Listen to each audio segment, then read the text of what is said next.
বেরিয়ে পড়েছি বাপের বাড়ির উদ্দেশ্যে। আর বাপের বাড়ি যাওয়ার একটা আনন্দ বা মজা আলাদা। এটা আমরা প্রত্যেকটা মেয়েরাই কিন্তু এই ফিলটা শুধু করতে পারি। তাছাড়া আর কেউ করতে পারবে না। তো আজকে বৃহস্পতিবার, এখন ঘড়িতে বাজে সকাল 7:30 আর ঘুম থেকে উঠেছি আমি 6টায়। ওই যে যাব সেই আনন্দে একদম সকাল, সকাল ঘুম ভেঙে গেছে। আর ঘুম থেকে উঠেই সব কাজ করে কমপ্লিট, দেখো ঘর-দোর গুছিয়ে বাসি বিছানা তুলে সব চারিদিকে টিপটাপ করে রেখেছি। আর বাড়ি থেকে বেরোনোর সময় চারিদিকে পরিষ্কার করে গুছিয়ে রেখে গেলে ভীষণ ভালো লাগে। আর এদিকে ঘুম থেকে না উঠতে দেখি সকাল থেকে বৃষ্টি, আর এই বছরের প্রথম বৃষ্টি। আর এত বৃষ্টি আর মেঘ ডাকা প্রচণ্ড। তো যাই হোক 2 ঘন্টার মতন বৃষ্টিটা হয়েছে। 8টার দিকে দেখো জল জমে গেছে। 8টার দিকে বৃষ্টিটা ছেড়ে গেছে। তো আমি এদিকে যত কাজ ছিল সব বাসি কাজ ছেড়ে একদম স্নান টান করে চলে এসেছি। আর ঘড়িতে বাজে এখন 9টা। আর এই যে ব্যাগপত্র সব গুছিয়ে রেডি করে রেখেছি, পুজো করে বেরিয়ে পড়বো। রান্না আর করতে হবে না। তো যাই হোক এইটুকু মনে করো কাজ সব কিছু গুছিয়ে রেখে গেলে পারে না, বাড়িটাও পরিষ্কার থাকে, নিজের মনটাও খুব ভালো থাকে।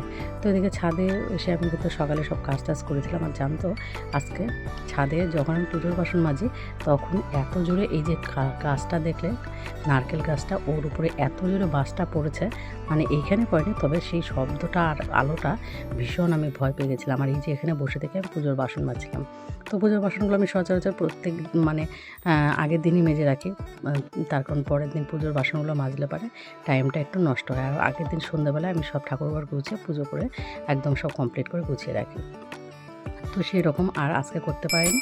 তো যাই হোক এদিকে কিন্তু সব কাজ টাজ করে চলে এসেছে। আর সে তো ভীষণ এক্সাইটেড হচ্ছে কতক্ষণে যাবে দাদু বাড়ি। আর ওই যে পরীক্ষা শেষ হয়েছে, তো কিছুদিন ছুটি পাওয়া গেছে 15 দিনের মতো।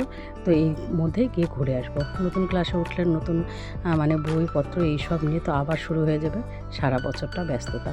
তো এই কটা দিনই ছুটি পেলে পারে তো ভালো লাগে।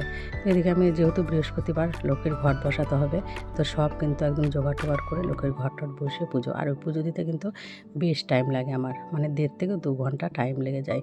আর এই যে এত ঠাকুর আছে সবাইকে পরিষ্কার করে গোছানো, একদম টিপটাপ করে না কাজ করলে না আমার একদম ভালো লাগে না। আর আমি গুছিয়ে কাজ করতে ভীষণ পছন্দ করি, ওই জন্য সব কাজ আমি হাতে হাতে সবসময় গুছিয়ে রাখি। আমার তো কোনো হেল্পিং হ্যান্ড নেই যে না সে করে দিবে, নিজেকে সবটা মেনটেন করতে হয়। সেই জন্য আমি সবসময় হাতে হাতে সব কাজ গুছিয়ে একদম কমপ্লিট করি। ওই জন্য এই ঘর ওই ঘর সব কিছু। তো এদিকে আমার পুজো টুজো কমপ্লিট হয়ে গেছে আর বেরিয়ে পড়ছি। এখন কিন্তু যাবো ওই যে বাপের বাড়ি। আর এই ব্যাগটা নিয়েছিলাম কলকাতা থেকে, ভীষণ সুন্দর এই ব্যাগটা। তো কেমন লাগলো ভিডিওটা অবশ্যই কমেন্টে জানাবে। থ্যাংকস।